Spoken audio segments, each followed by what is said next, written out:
Hello बच्चों, आज का विषय हिंदी और पार्ट 2 लाख की चूड़ियाँ।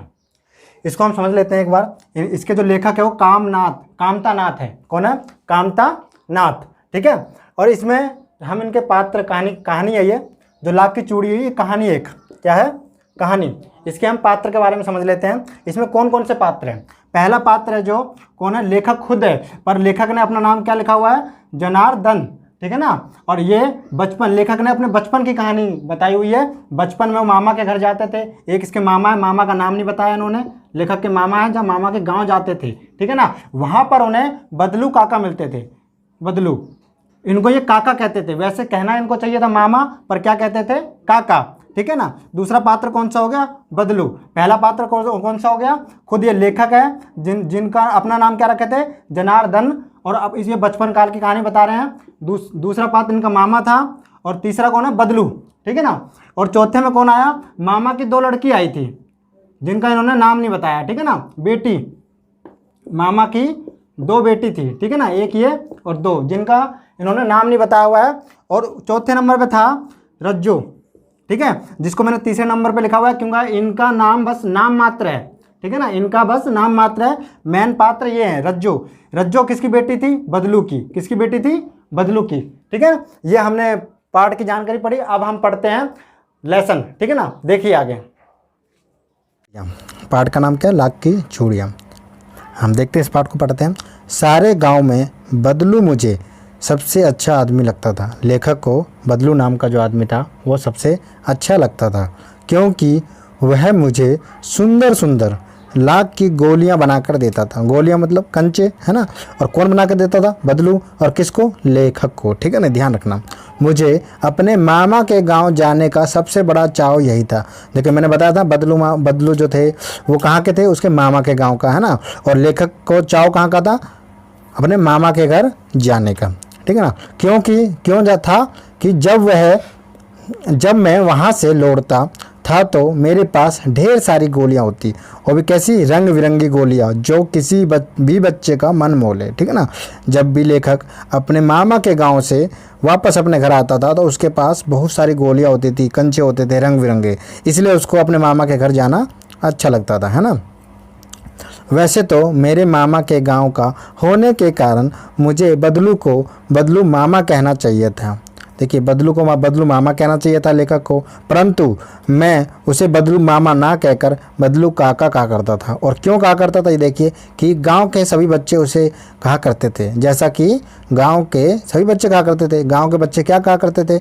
बदलू काका। तो लेखक भी क्या कहने लग गए? बदलू काका। मामा ना कहकर बदलू काका कहने लग गए। ठीक है, आगे देखते हैं। बदलू का मकान कुछ ऊंचे पर बना था। बदलू का मकान कहाँ पर बना हुआ था? ऊंचे पर।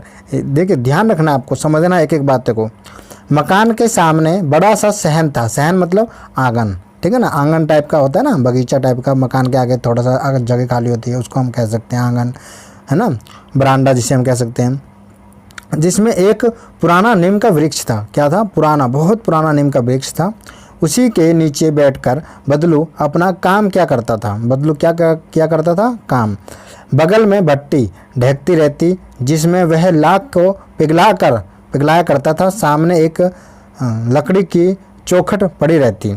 ठीक है ना, चौखट पड़ी रहती थी, जिस पर लाख के मुलायम होने पर वह उसे सलाख के समान पतला कर चूड़ी का आकार देता। देखो, चौखट मतलब एक हम देख सकते हैं लकड़ी का चौखट होता था। ये उसे कह सकते हैं ना, टेबल टाइप का, है ना, चौखट। और उसके ऊपर पिघला कर लाख को रखता था। लाख को वहाँ पर मुलायम करते थे वो, है ना। और उसको मुलायम कर पतले पतले बिल्कुल चूड़ियाँ बनाया करते थे, चूड़िया का आकार दिया करते थे। आगे देखते हैं। ये देखिए, आकार देता। और पास में 4-6 विभिन्न आकार का बेलन नुमा मुंगेरिया रखी रहती थी। क्या रखी रहती थी? मुंगेरिया। मुंगेरिया मैंने बताया था आपको, वो थापी टाइप का, है ना, उसे मुंगेरिया कहते हैं। जो आगे से कुछ पतली और पीछे से मोटी होती, है ना। आगे से क्या होती? पतली और पीछे से मोटी, जिसके अंदर लाख को चूड़िया डालते थे गोल गोल सा, और उसमें चूड़िया का आकार बिल्कुल गोल बनाते थे। ठीक है ना। लाख की चूड़िया का आकार देखकर वह उन्हें मुंगेरियों पर चढ़ाकर गोल और चिकना बनाते थे। देखिए यहाँ पर लिखा है ना, मुंगेरियों पर चढ़ाकर गोल और चिकना बनाते थे। तब एक एक करके पूरे हाथ की चूड़िया बना चुकने के पश्चात वह उन पर रंग करता था। एक एक करके जब हाथ में चूड़िया बना, देखिए हाथ में एक चूड़ी तो पहनेंगे नहीं, कोई 6 चूड़ियाँ पहनते थे, कोई 12 चूड़ियाँ पहनते थे। तो एक जोड़ा, पूरे एक जोड़ा लेने के बाद वह उस पर क्या करते थे, रंग क्या करते थे। ठीक है, बदलू यह कार्य सदा ही एक मच्छिए पर बैठ के करता था। देखिए मच्छिए के यहाँ पर छोटी चरपाई कह सकते हैं हम इसे, है ना। मच्छिए पे, छोटी चरपाई पे बैठकर किया करता था, जो बहुत ही पुरानी थी, और वो भी कैसी थी, बहुत पुरानी। ठीक है, बगल में ही उसका हुक्का रखा रहता था। देखिए बगल में क्या रखता था अपने पास वो बदलू, हुक्का रखा रहता, जिससे वह बीच बीच में पीता रहता था। बीच बीच में क्या करता रहता था, पीता भी रहता था।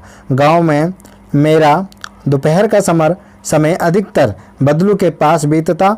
वह मुझे लल्ला कहा करता था। बदलू जो था वो लेखक को क्या करता, कहा करता था, लल्ला। देखिए मैंने लेखक का नाम बताया था आपको, जनार्दन था ना, जनार्दन, है ना। बचपन में क्या कहा करता था, लल्ला। ठीक है ना, उसको जनार्दन ना कह के लल्ला कहा करता था। और मेरे पहुंचते ही मेरे लिए तुरंत एक मच्छिया मंगवाता। देखिए लेखक के लिए भी एक छोटी चरपाई मंगाता। मैं घंटों बैठे बैठे उसे इस प्रकार चूड़ियाँ बनाते देखता रहता। लगभग रोज ही वह 4-6 जोड़े चूड़ियाँ बनाता। देखिए यहाँ बता रहे हैं कि वह लगभग रोज कितनी चूड़ियाँ बनाते थे, 4 से 6 जोड़े, है ना। पूरा जोड़ा बना लेने पर वह उसे बेलन पर चढ़ाकर कुछ क्षण चुपचाप देखता रहता, मानो वह बेलन ना होकर किसी नववधू की कलाई है ना। नववधू की कलाई मतलब नई नई जिनकी शादी हुई हो और उनकी कलाई हो, वो ऐसे देखता था उस पर बेलन पर चढ़ाकर कि ये चूड़ी उनके हाथ में अच्छी लगेगी नहीं या नहीं लगेगी, है ना। फिर उसको रंग बिरंग बनाते थे ना चूड़िया को, इसीलिए। बदलू मणिहार था। बदलू क्या था, देखिए यहाँ पर उसके बारे में बता रहे कि बदलू था जो, वो क्या था, मणिहार था। क्या था, मणिहार। और चूड़िया बनाना उसका पैतृक पैसा था। पैतृक पैसा मतलब जो उनको पिताजी से, परदादा से, दादा से चलते आ रहे हैं, उनके खानदान वाई खानदान चलता आ रहा है, उसको हम पैतृक पैसा कहते हैं। जैसे देखिए मान सकते हैं कि उनके जो दादा थे वो भी चूड़ियाँ बनाते थे, उनके जो परदादा थे वो भी चूड़ियाँ बनाते थे, उनके जो दादा के दादा थे वो भी चूड़ियाँ बनाते थे, हाँ ना। तो इसको हम पैतृक पैसा कहते हैं। जैसे कि हम देख लेते हैं किसी का दुकान है तो उसके पिताजी ने दुकान खोला, या बिजनेस मान लीजिए उसके पिताजी ने बिजनेस खोला, फिर उसका बेटा भी उसी बिजनेस में काम कर रहा है, उस बेटे का बेटा भी उसी बिजनेस में काम कर रहा है ना। तो इस तरह का ये पैतृक पैसा हुआ है एक तरफ का।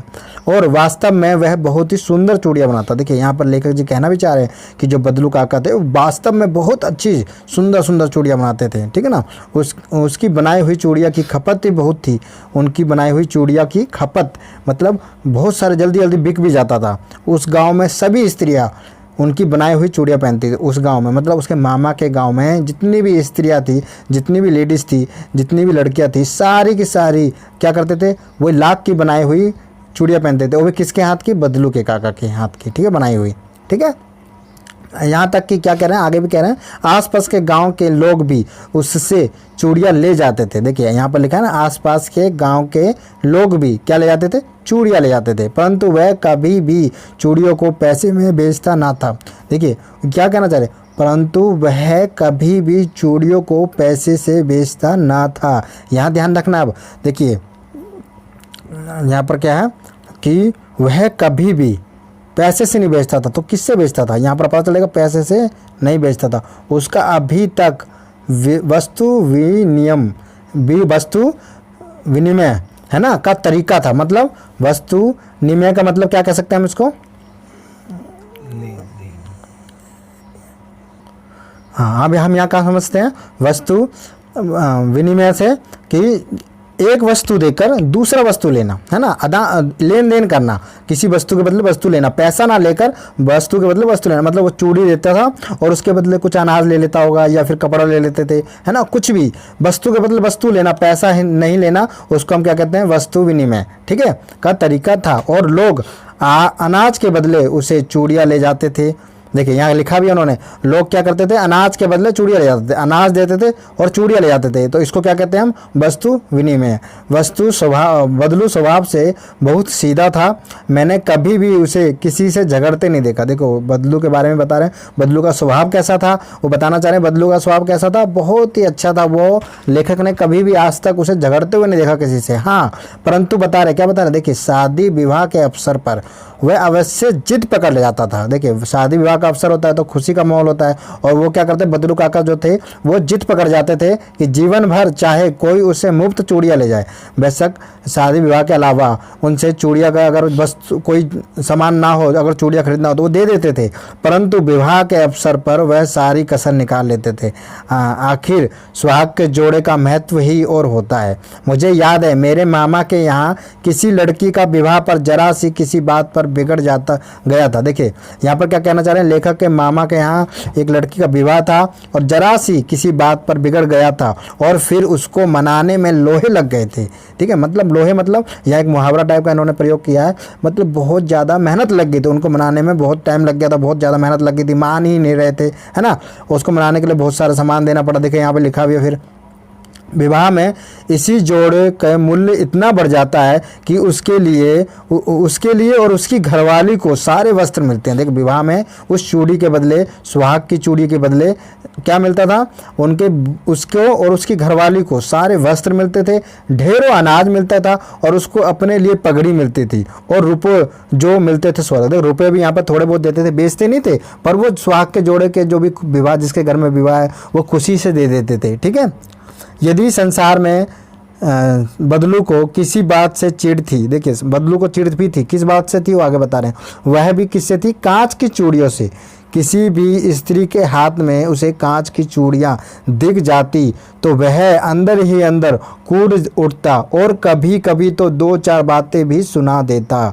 देखिए अगर किसी के हाथ में बदलू को कांच की चूड़ियां दिख जाती, किसकी चूड़ियां, कांच की चूड़ियाँ, तो उसको एकदम अंदर से अंदर कूद उड़ता, गुस्सा आ जाता और कभी कभार तो वो उस स्त्री को दो चार बातें भी सुना देता था। ठीक है ना, आगे देखते हैं। मुझसे तो वह घंटों बात किया करता था, कभी मेरी पढ़ाई के बारे में पूछता, कभी मेरे घर के बारे में पूछता और कभी यूँ ही शहर के जीवन के बारे में पूछता। मैं उससे कहता कि शहर में सब कांच की चूड़ियाँ पहनते हैं, तो वह उत्तर देता, शहर की बात और है लल्ला, वहाँ तो सभी कुछ होता है, वहाँ तो औरतें अपने मर्द का हाथ पकड़कर सड़कों पर घूमती है। देखिए यहाँ पर क्या कहना चाह रहे हैं, बदलू जो काका है वो क्या कहना चाह रहे हैं कि जो गांव और शहर के बारे में बताना चाह रहे हैं, ठीक है, कहानी के माध्यम से। परंतु बदलू काका क्या कहना चाह रहे हैं कि जो गांव में औरतें हैं वो आज भी उनके अंदर क्या है, लिहाज है, शर्म है ना, वो कभी भी अपने मर्द का हाथ सड़कों पर नहीं पकड़ती है। परंतु जो शहर में क्या है, वहाँ तो औरतें अपने मर्द का हाथ पकड़कर सड़कों पर ऐसी घूम लेती हैं। और फिर यहाँ पर देखिए, फिर उनकी कलाई नाजुक होती है ना, लाख की चूड़ियाँ पहने तो मोच ना आ जाए। देखिए यहाँ पर बदलू जी हैं, बदलू जो काका है वो व्यंग करते हुए बोल रहे हैं कि शहर की जो लड़कियां हैं उनको क्या, उनकी जो औरतें हैं उनकी कलाई कैसी है, नाजुक है ना, और लाख की चूड़ियाँ पहने तो उनको मोच ना आ जाए, है ना, कभी उनको मोच आ जाएगी, उनकी जो कलाई है वो क्या हो जाएगा, उनके कलाई में दर्द हो जाएगा, क्योंकि लाख की चूड़ियाँ होती है थोड़ी सी भारी होती है ना। कभी कभी बदलू मेरी अच्छी खासी खातिर भी करता था। जो देखिए अब लेखक कह रहे हैं कि जो बदलू काका हैं वो मेरे लिए कभी कभार अच्छी खासी खातिर भी करते थे। कैसे करते थे वो बताना है। जिन दिनों उनकी गाय के दूध होते, देखो जब जब उनका गाय दूध देती वह सदा मेरे लिए मलाई बचा कर रखता। देखिए यहाँ पर कहना चाह रहे हैं लेखक कि जब भी बदलू काका घर जाते थे और उनकी बदलू काका गाय अगर दूध देती है तो लेखक के लिए क्या बचा कर रखते थे, मलाई, ठीक है ना। और आम की फसल में तो मैं रोज़ ही, देखिए आगे देखते हैं यहाँ पर, उसके यहाँ से 2-4 आम खा आता। देखिए लेखक कह रहे हैं जब क्योंकि गर्मी की छुट्टी होती थी, गर्मी की छुट्टी में क्या होता है, आम होता है, आप सब भी गांव जाते हो तो आम खाते हो, तो लेखक जी कहना चाह रहे हैं कि मैं रोज़ ही उसके घर से 2-4 आम खा आता, ठीक है। परंतु इन सब बातों के अतिरिक्त जिन कारण वह मुझे अच्छा लगता, देखिए इन सब बातों का अतिरिक्त बोल रहे हैं, जिस कारण उसे लेखक को बदलू काका अच्छे लगते थे, वो क्या कहते थे, लगभग रोज़ ही वह एक मेरे लिए 1 या 2 गोली बना देता। देखिए कंचे 2 या 1 गोली रोज़ बना देता उसके लिए, किसके लिए, लेखक के लिए, लल्ला के लिए, है ना, जो बदलू काका जिसे लल्ला कहा करते थे। मैं बहुधा हर गर्मी की छुट्टी में अपने मामा के यहाँ चला जाता और एक आध महीने वहाँ रहकर स्कूल खुलने के समय तक वापस आ जाता, परंतु 2-3 बार ही मैं अपने मामा के यहाँ गया होऊंगा। तभी मेरे पिता की एक दूर शहर में बदली हो गई। देखिए 2-3 बार ही अपने मामा के यहाँ गया था और कितने महीने रहता था, एक आधा महीना ही रहता था सिर्फ, ठीक है ना। और स्कूल खुलते हुए वापस आ जाता। जैसे आप भी देखिए गर्मी छुट्टी में गांव जाते हैं और स्कूल खुलते हुए वापस आ जाते हैं, उसी तरह वो भी गर्मी छुट्टी में गांव गया हुआ था और एक आध महीने रहता था, ठीक है ना। परंतु 2-3 बार ही मामा के यहाँ गया और तभी क्या हुआ, उसके पिताजी का एक दूर शहर में बदली हो गई, ट्रांसफ़र हो गया, है ना, जिसे हम ट्रांसफ़र कहते हैं। और एक लंबी अवधि तक मैं अपने मामा के गांव ना जा सका। एक लंबी अवधि तक, कितने, तब लगभग 8-10 वर्षों के बाद, देखिए 8 वर्ष या 10 वर्ष तक वह अपने मामा के घर नहीं गया। और उसके बाद जब मैं, वह कौन, लेखक, यहाँ पर लिखा देखिए, बाद जब मैं वहाँ गया तो इतना बड़ा हो चुका था कि लाख की गोलियों में मेरी रुचि नहीं रह गई। 8-10 वर्ष बाद तो लेखक बड़ा हो गया था, है ना, क्योंकि उस समय छोटा था। अब उसकी किस में रुचि नहीं रह गई, कंचों में, मतलब लाख की गोलियों में। अतः गांव में होते हुए भी कई दिनों तक मुझे बदलू का ध्यान नहीं आया। देखिए वो मामा के घर गया हुआ था, परंतु गांव में, मामा के गांव गया हुआ था, परंतु वहां पर फिर भी गांव में रहते हुए भी उसे बदलू का ध्यान नहीं आया। क्यों नहीं आया, क्योंकि वो कंचे पे उसका लगाव नहीं रह गया और बचपन में उसको कंचे अच्छे लगते थे, इसलिए वो बदलू काका के पास जाता था, है ना। इसी बीच मैंने देखा कि गाँव में लगभग सभी स्त्रियाँ कांच की चूड़ियाँ पहने हैं। देखिए उसने देखा कि गाँव में सभी स्त्रियाँ भी कांच की चूड़ियाँ पहनने लग गए हैं। और बचपन में उन्होंने क्या देखा था कि उस गांव के सभी स्त्रियां लाख की चूड़ियां पहनते थे, है ना। कितना बदलाव हो गया। देखिए विरले के हाथ में मैंने लाख की चूड़ियां देखी, विरले के हाथ में उसने लाख की चूड़ियां देखा। तब एक दिन सहसा मुझे बदलू का ध्यान हुआ आया। बात यह हुई कि बरसात में मेरे मामा की छोटी लड़की आंगन में फिसल कर गिर पड़ी। देखिए वो बताना चाह रहे हैं कि लेखक जी क्या कहना चाह रहे हैं कि एक दिन अचानक बरसात में उसके मामा की छोटी लड़की आंगन में फिसलकर गिर पड़ी और उसके हाथ की कांच की चूड़ी टूटकर उसकी कलाई में धंस गई, मतलब घुस गई, है ना, और उससे खून बहने लगा। मेरे मामा उस समय घर पे ना था, उसके मामा भी घर पे नहीं थे। मुझे ही उसकी महरम पट्टी करनी पड़ी, उसकी मतलब दवाई ववाई लगाया। तभी सहसा मुझे बदलू का ध्यान आया। एकदम से जब कांच की चूड़ी टूटकर उसकी कलाई में घुस गई और खून निकलने लग गया, तभी अचानक लेखक को किसका, बदलू काका का ध्यान आया और मैंने सोचा कि उससे मिल आऊँ। तभी उसने सोचा कि उससे मिल आऊँ। अतः फिर उसके बाद उसने क्या करा, शाम को मैं घूमते घूमते उसके घर चला गया। शाम को घूमते घूमते लेखक कहाँ चले गए, बदलू काका के घर चले गए। बदलू वहीं चबूतरे पर नीम के नीचे एक खाट पर लेटा हुआ था। बदलू कहाँ लेटा था, वहीं पर जहाँ पर पहले वो बैठता था, वहीं पर वो चबूतरे पर नीम के नीचे एक खाट पर लेटा हुआ था। उसने क्या कहा, लेखक जी ने देखो क्या कहा, नमस्ते बदलू काका। मैंने कहा, किसने कहा, लेखक ने। नमस्ते भैया, किसने कहा, बदलू काका ने। उसने मेरी नमस्ते का उत्तर दिया और उठकर खाट पर बैठ गया, चरपाई पर बैठ गया, परंतु उसने मुझे पहचाना नहीं और देर तक मेरी ओर निहारता रहा, कई देर तक निहारता रहा। फिर देखिए मैं हूँ जनार्दन काका। देखिए यहाँ पर अपने बचपन का नाम बताया कहानी के माध्यम से, मतलब लेखक का नाम तो मैंने बताया था कामतानाथ है, पर उन्होंने यहाँ पर अपना नाम बदल कर जनार्दन बताया, ठीक है ना। जनार्दन काका मैं ही हूँ, आपके पास से गोलियां बनवा कर ले जाता था। मैंने अपना परिचय दिया। देखिए यहाँ पर इसने क्या परिचय दिया कि जनार्दन मैं ही हूँ जो आपसे गोलियां बना कर ले जाता था काका, है ना। बदलू फिर भी चुप रहा, मानो वह अपनी स्मृति पटल पर अतीत के चित्र उतार रहा हो, मतलब अब ऐसा लग रहा था कैसा कि वो याद कर रहा हो, ठीक है ना, सब कुछ। और तब वह एकदम बोला, कौन बोला, बदलू काका, आओ आओ लल्ला बैठो, बहुत दिन बाद गांव आए हो। हाँ इधर आना ही नहीं हो सका। ये किसने कहा, लेखक ने। कौन लेखक, जनार्दन ने, ठीक है ना। काका मैंने चरपाई पर बैठते हुए उत्तर दिया, चरपाई पर बैठते हुए उत्तर दिया। आगे देखते हैं अगले पेज पे। कुछ देर फिर शांति रही। मैंने इधर उधर दृष्टि दौड़ाई, ना तो मुझे उसकी मचिया ही नजर आई और ना ही भट्टी। आजकल काम नहीं करते काका, मैंने पूछा। किसने पूछा, लेखक ने। नहीं लल्ला, काम तो कई साल बंद है, कई सालों से बंद है। मेरी बनाई हुई चूड़ियाँ कोई पूछे तब न, तो गांव गांव में कांच का प्रचार हो गया है। वह कुछ देर चुप रहा, फिर बोला, मशीन युग है ना ये लल्ला, आजकल सब काम मशीन से होता है।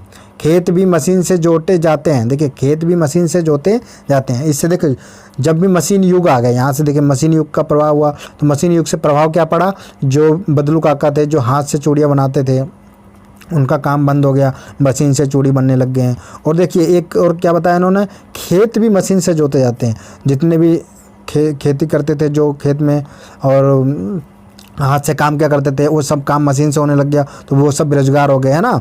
और फिर जो सुंदरता कांच की चूड़ियों में होती है, लाख में कहाँ संभव है। अब ये भी बताना चाह रहे हैं कि मशीन से जो बनी हुई चूड़ियाँ हैं वो सुंदर होती है, परंतु जो हाथ से बनाई हुई चूड़ियाँ उसमें इतनी सुंदरता नहीं आ पाती, है ना। लेकिन कांच बड़ा खतरनाक होता है। किसने कहा, लेखक ने। बड़ी जल्दी टूट जाता है। मैंने कहा, किसने कहा, लेखक ने, है ना। नाजुक तो फिर होता है ही है लल्ला। कहते कहते उसकी खांसी आ गई और वे देर तक खांसता रहा। कौन, बदलू, क्योंकि उनकी उम्र हो चुकी थी। आगे देखते हैं, वो बताएंगे भी यहाँ पर। मुझे लगा उसे दमा है, अवस्था के साथ साथ उसका शरीर ढल चुका था। उसके हाथों पर और माथे पर, देखिए यहाँ पर लिखा हाथों पर और माथे पर नसें उभर आई थी। देखिए जब उम्र ढलती है, बुढ़ापा आता है, तो हाथ पैर में क्या होता है, नसें दिखने लग जाती हैं, है ना। तो वही कहना चाह रहे हैं। तो लेखक कह रहे हैं कि उनकी उम्र ढल गई थी और उन्हें दमा है, ऐसा लगा किसको, लेखक को। परंतु जाने कैसे उनके मन में शंका भाप ली। देखिए कैसे जो बदलू काका थे उन्होंने शंका भाप ली और बोला, नहीं नहीं दमा नहीं है, मुझे फसली खांसी है।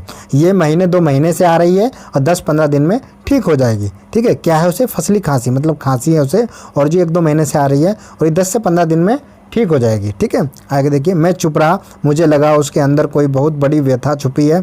मैं देर तक सोचता रहा कि इस मशीन युग ने कितने हाथ काट दिए। कुछ देर फिर शांति रही जो मुझे अच्छी नहीं लगी।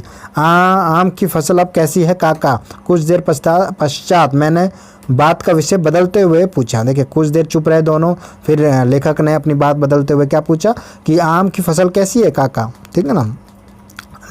बदलू काका ने क्या दिया जवाब, देखिए, अच्छी है लल्ला, बहुत अच्छी है, उसने लहक कर उत्तर दिया और अंदर अपनी बेटी को आवाज़ दी। अरे रज्जो, देखो उनकी बेटी का नाम क्या है, रज्जो। अरे रज्जो, लल्ला के लिए आम तो ले आओ। फिर मेरी ओर मुखातिब होकर बोला, माफ़ करना लल्ला, तुम्हें आम खिलाना भूल गया था, क्योंकि बचपन में रोज़ आम खिलाता था, है ना। नहीं नहीं काका, आम तो इस साल बहुत खाए। वाह वाह, बिना आम खिलाए कैसे जाने दूंगा तुमको। देखिए बदलू काका क्या कह रहे हैं, बचपन में रोज़ आम खिलाता था, तो अभी मैं बिना आम खिलाए आपको कैसे जाने दूंगा, है ना। आगे देखते हैं नेक्स्ट पेज पे क्या लिखा है। मैं चुप हो गया। मुझे वह दिन याद आ गए हुआ है जब वह मेरे लिए मलाई बचा कर रखता था। गाय तो अच्छी है ना काका, मैंने पूछ लिया। देखो लेखक को क्या याद आ गया, मलाई, तो उसने गाय के बारे में पूछा। तो अब गाय कहाँ है लल्ला, 2 साल हुए बेच दी। देखिए गाय के बारे में पूछा तो बदलू काका ने क्या कहा कि गाय कहाँ है लल्ला, वो तो 2 साल हुए बेच दिए। कहाँ से खिलाता। इतने में रज्जो, उसकी बेटी, मैंने बताया था ना उसकी बेटी का नाम क्या है, रज्जो, उसकी बेटी अंदर से एक डलिया में, डलिया मतलब कहते हैं जो जिसमें हम सामान मान रखते हैं थोड़ा सा ना, और वो किसका बना होता है, पत्ते का टाइप का, है ना, डलिया। मैं ढेर से आम ले आई, बहुत सारी आम ले आए। ये तो बहुत है काका, मैंने कहा खा पाऊँगा, मैं कहाँ खा पाऊँगा। देखिए क्या बोला लेखक ने कि ये तो बहुत सारे है काका, मैं इसको नहीं खा पाऊँगा। मैंने कहा वाह वाह, वह हंस पड़ा। शहरी ठहरे ना, मैं तुम्हारी उम्र का था तो इससे चौगुने आम एक वक्त में खा जाता था। देखिए क्या कह रहे हैं बदलू काका कि अरे तुम शहरी हो ना। यहाँ भी देखिए व्यंग, देखिए व्यंग कस रहे हैं यहाँ भी, ठीक है ना, कि अरे तुम तो शहरी हो ना, मैं तुम्हारी उम्र का था तो चौगुने आम खा जाता था। कितने आम खा जाता था, चौगुने। ठीक है, तो यहाँ पे देखिए बदलू काका ने क्या कहा, ठिठोली कसते हुए, है ना, हंसते हुए और ठिठोली कसते हुए कहा, अरे मैं तुम्हारी उम्र का था तो चौगुने आम खा जाता था, है ना। आप लोगों की बात और है, मैंने उत्तर दिया। उसने, लेखक ने क्या उत्तर दिया कि आप लोगों की बात और है। अच्छा बेटी, लल्ला को 4-5 आम छाट कर दो, सुंदरी वाले देना। देखो सिंदूरी एक आम होता है, आम के कई प्रकार होते हैं, मालदा आम, सिंदूरी आम, है ना, तो उसमें से एक सिंदूरी बोले, सिंदूर वाले आम देना। देखो लल्ला कैसे हैं, इसी साल ये पेड़ तैयार हुए हैं। देखिए उसी साल पेड़ ने फल दिए थे पहली बारी और वही फल उसको खिला रहे हैं ना। रज्जो ने 4-5 आम की अंजुली में लेकर, अंजुली मतलब हाथ में लेकर मेरी ओर बढ़ा दिए। किसकी ओर, लेखक की ओर। आम लेने के लिए मैंने हाथ बढ़ाया तो मेरी निगाहें एक क्षण के लिए उसके हाथ पर ठिठक गई। क्यों ठिठक गई? गोरी गोरी कलाइयों पर लाख की चूड़ियाँ बहुत ही फब रही थी। देखिए लाख की चूड़ियाँ थी और लाख की चूड़ियाँ गोरी गोरी कलाइयों पर फब रही थी, मतलब अच्छी लग रही थी। बदलू ने मेरी दृष्टि देख ली और बोल पड़ा। देखिए बदलू ने उनकी देख लिया कि भाई लल्ला लाख की चूड़ियाँ देख रहा है। तो ये आखिरी जोड़ा बनाया था जमींदार साहब की बेटी के विवाह पर। देखिए जमींदार के बेटी के विवाह पर बनाया था, पर वो 10 आने पैसे मुझको दे रहे थे। कितने आने? 10 आने। तो मैंने जोड़ा नहीं दिया, कहा शहर से ले आओ। देखिए आगे देखते हैं। मैंने आम ले लिए और खाकर थोड़ी देर पश्चात चला आया। लेखक क्या करा? लेखक ने आम खाया और थोड़ी देर पश्चात वहाँ से चला आया। आगे क्या कहता है आगे? मुझे प्रसन्नता हुई, मतलब लेखक को बहुत खुशी हुई कि बदलू ने हार कर भी हार नहीं मानी थी। उसका व्यक्तित्व कांच की चूड़ियों जैसा ना था कि आसानी से टूट जाए, है ना। कि मतलब इतना कमज़ोर नहीं था कि वह आसानी से टूट जाए। इसका आप देखते हैं प्रश्न अभ्यास। पहला प्रश्न है, बचपन में लेखक अपने मामा के गांव चाव से क्यों जाता है और बदलू मामा ना कहकर बदलू काका क्यों कहता है? तो इसका क्वेश्चन आपने देखा ही कितना अच्छा है ना। तो इसमें क्या हो सकता है? बदलू अपने मामा के घर क्यों जाता था? क्योंकि उन्हें बहुत सारी कंचे गोली, रंग बिरंगी गोलियाँ मिलती थी, है ना। तो उसका हम आंसर देखते हैं क्या है। देखिए यहाँ पर, बचपन में लेखक अपने मामा के गांव चाव से इसलिए जाता था क्योंकि लेखक के मामा के गांव में लाख की चूड़ियाँ बनाने वाला कारीगर बदलू रहता था। लेखक को बदलू काका से अत्यधिक लगाव था। वह लेखक को ढेर सारी लाख की रंग बिरंगी गोलियां देता था, इसलिए लेखक अपने मामा के गांव चाव से जाता था। गांव के सभी लोग बदलू को बदलू काका कहकर बुलाते थे, इस कारण लेखक भी बदलू मामा ना कहकर बदलू काका कहता था। इसको आप अपने अनुसार भी लिख सकते हैं, ये ठीक है ना। कि बचपन में लेखक गांव इसलिए जाता था क्योंकि उसे रंग बिरंगी गोलियां मिलती थी, और काका को काका नहीं क्यों नहीं कहते थे? तो आपको पता है कि सारे बच्चे उस काका कहते थे, इसलिए वो बदलू को बदलू मामा ना कहकर बदलू काका कहता था, ठीक है ना। ये तो आपको समझ में आ गया। दूसरा क्वेश्चन, नेक्स्ट क्वेश्चन देखते हैं क्या है यहाँ पर। वस्तु विनिमय क्या है और विनिमय की प्रचलित पद्धति क्या है? तो ये देख लें, वस्तु विनिमय क्या है। आपको मैंने बताया था वस्तु विनिमय कि वहाँ पर क्या था कि वस्तु के बदले वस्तु लेते थे, है ना। चूड़ियों के बदले पैसा नहीं लेता था बदलू काका, है ना। तो वही बताना चाह रहे हैं। वस्तु विनिमय में एक वस्तु को दूसरी वस्तु देकर लिया जाता था। देखिए क्वेश्चन यहाँ पर, दूसरा क्वेश्चन क्या कहना चाह रहे हैं कि दूसरी वस्तु देकर लिया जाता था। एक वस्तु के बदले दूसरी वस्तु देकर लिया जाता। वस्तु के लिए पैसे नहीं लिए जाते थे। क्या नहीं लिए जाते थे? पैसे। जहाँ पर पैसे का यूज होगा वो वस्तु विनिमय में नहीं होगा, ठीक है ना। ये ध्यान रखना। वस्तु के बदले वस्तु दी जाती थी, किंतु अब मुद्रा के चलन के कारण वर्तमान परिवेश में वस्तु का लेन देन मुद्रा के द्वारा होता है। परंतु अब वर्तमान में क्या होता है? अब पैसे दो तब वस्तु मिलता है, वस्तु के बदले वस्तु नहीं लेते। परंतु उस समय क्या था? वस्तु के बदले वस्तु ली जाती थी, है ना। विनिमय की प्रचलित पद्धति पैसा है, ठीक है ना। अब कैसा हो गया? विनिमय की प्रचलित पद्धति कैसा है? पैसा है। अब नेक्स्ट क्वेश्चन देखते हैं हम, तीसरा। मशीनी युग ने कितने हाथ काट दिए? इस पंक्ति में लेखक ने किस व्यवस्था की ओर संकेत किया? आपने देखा कि जब मशीनी युग आ गए, कांच की चूड़ी आ गई, तो बदलू के क्या हो गया? चूड़ियाँ बंद हो गए, है ना। लोगों ने लेना बंद कर दिया। पहले पूरा गांव लेता था, सारी स्त्रियां गांव के सब चूड़ियाँ पहनती थी, परंतु अब सब कांच की चूड़ियाँ पहनने लगे। तो हम देखते हैं आंसर कैसे है इसका। इस पाती में लेखक ने कारीगरों की व्यथा की ओर संकेत किया। इस पंक्ति में, ये पंक्ति होना चाहिए ना।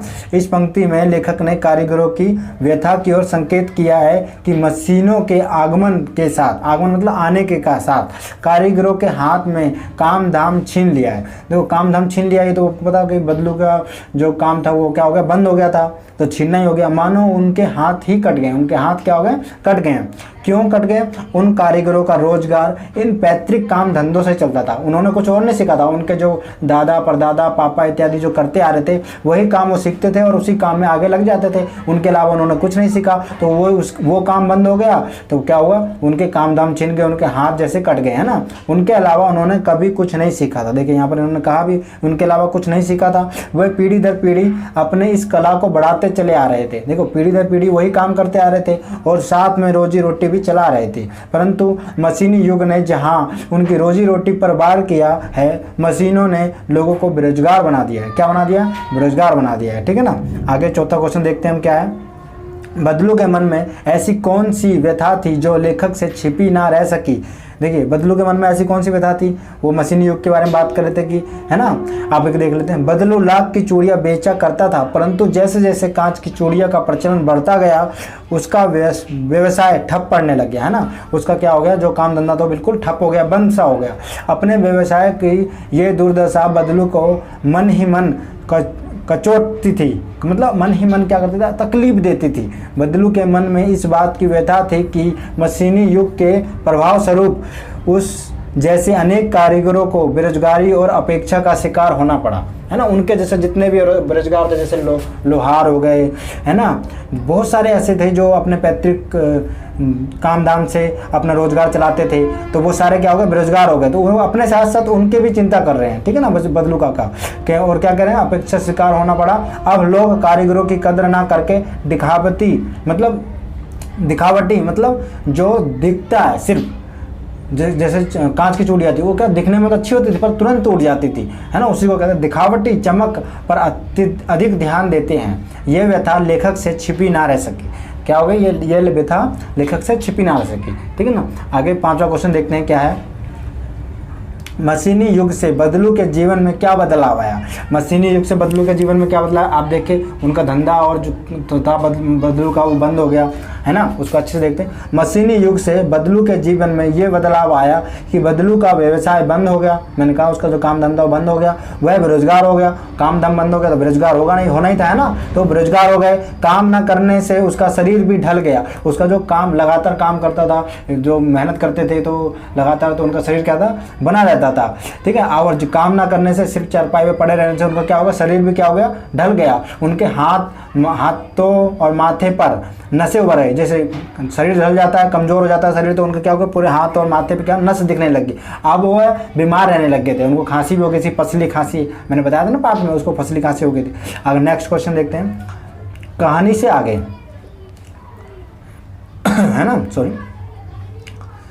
आपने मेले बाजार आदि में हाथ से बनी चीज़ों को बिकते देखा होगा। आपको मन में किसी चीज़ को बनाने की कला सीखने की इच्छा हुई हो और आपने कोई कारीगरी सीखने की प्रयास किया हो तो उसके विषय में लिखिए। देखिए यहाँ पर क्या है? आपको अपने मन में लिखना है। कहानी से आगे आपको अपने से बारे में, अपने मन में जो आए वो लिखना है।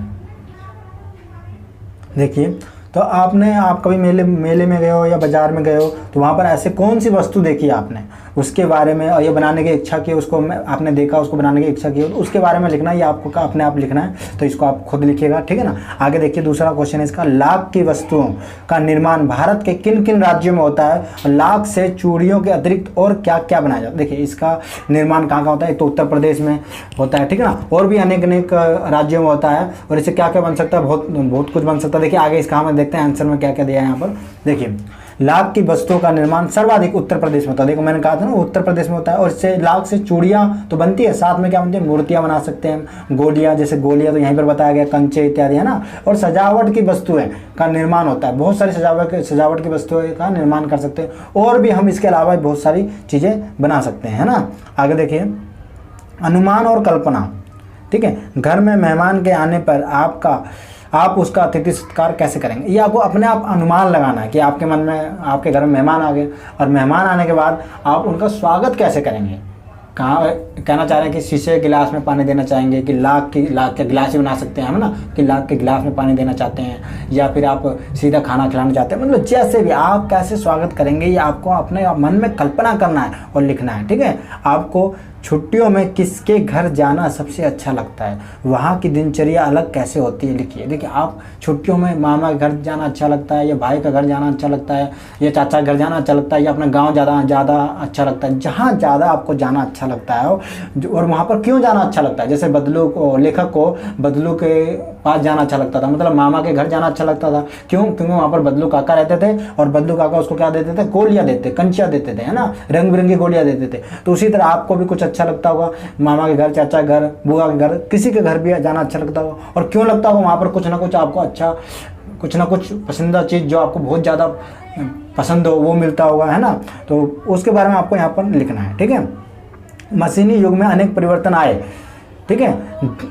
आए दिन होते रहते हैं, ठीक है। मशीनी युग में बहुत सारे परिवर्तन होते रहते हैं। आप अपने आसपास इस प्रकार के किसी परिवर्तन का उदाहरण चुनिए और उसके बारे में लिखिए। इसके बारे में आपको लिखना है कि क्या क्या परिवर्तन हो गया आपके घर के आसपास। देखना है आपको कि ऐसा क्या था जो हम पहले हाथ से बनाते थे और अब मशीन से यूज होने लग गए, और उससे क्या परिवर्तन आया कि जो पहले हाथ से जो काम बनाता था, जो काम करता था, वो बेरोजगार हो गया, इत्यादि इत्यादि। जो भी चीज़ आपके मन में आए, इसे आपको अपने कल्पना अनुसार, आपकी कल्पना देखना चाह रहे हैं कि आप कहाँ तक सोच सकते हैं, आप क्या क्या कल्पना कर सकते हैं, ठीक है, उसके बारे में लिखना है, ठीक है। बाजार में बिकने वाले सामान की डिजाइनों में हमेशा परिवर्तन होता रहता है। आप इस परिवर्तन को किस प्रकार देखते हैं, आपस में चर्चा करिए। ये देखिए, इसमें आपको क्या करना है, चर्चा करना है अपने दोस्तों के साथ, अपने घर वालों के साथ, अपने टीचरों के साथ, ठीक है। कि बाजार में जो सामान बिकते हैं उसमें आप देखेंगे किसी दिन कुछ और डिजाइन है, उसके फिर कुछ दिन बाद कुछ और डिजाइन आ जाएंगे, है ना। डिजाइन जो होते हैं चेंज होते रहते हैं, भिन्न भिन्न होते रहते हैं।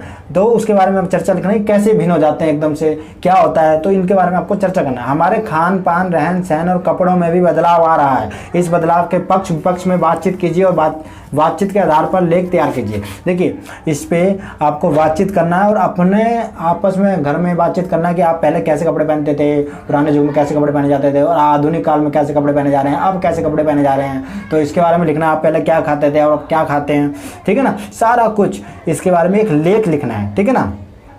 ये हो गया आपके सारे क्वेश्चन आंसर इस पार्ट को। और इसके नीचे यहाँ पर देखिए शब्दार्थ दिए हुए हैं। चाव का क्या अर्थ मैंने बताया था। चाव मतलब रुचि, इच्छा, तीव्र, है ना। सलाख मतलब सलाई, धातु की छड़, मुंगरी गोल मुठियादार लकड़ी जो ठोकने पीटने के काम आते हैं ना। पैतृक मतलब पूर्वजों के पिता से प्राप्त पुश्तैनी। खपत मतलब माल की बिक्री। वस्तु मतलब पैसे से लेन देन वाला वस्तु। विनिमय मतलब वस्तु के बदले वस्तु लेना। कसर मतलब घाटा, पूरा करना, कमी। नाजुक मतलब कोमल। पगड़ी मतलब सिर पर लपेटने वाला, है ना। महरम पट्टी जख्म का इलाज करने वाला, जो हम पट्टी इत्यादि करते हैं, दवाई ववाई लगाते हैं। मच्छिया बैठने के उपयोग में आने वाले सुतली आदि से बनी छोटी चकोर खाट, मैंने बताया था ना, छोटी खाट, है ना। मुखातिब देखकर बात करना। डलिया बांस से बना हुआ एक छोटा सा पात्र, मैंने बताया था जिसमें वो आम लाई थी। रजिया, कौन रजिया थी, बदलू की बेटी थी, है ना। फवना, सजना, सोवना इत्यादि, है ना। देखो, मुखातिब देखकर बात करना। डलिया बांस का बना एक छोटा सा पात्र, मैंने बताया था जिसमें रजिया ने आम लाया था, है ना। बदलू की बेटी थी रजिया, ठीक है। किसके लिए, लेखक के लिए आम लाई थी ना। फवना मतलब सजना, सोवना देना, शोभा देना, मतलब फवना मतलब बहुत सुंदर लगना। उसको देखिए, उसकी कलाई में कांच की चूड़ियाँ गोरी गोरी कलाई में कितनी अच्छी लग रही थी। तो ये ठीक है ना। अभी इस पार्ट में आपको अच्छा लगा हो तो इसको लाइक और शेयर जरूर करें और हमारे चैनल को सब्सक्राइब करें। धन्यवाद।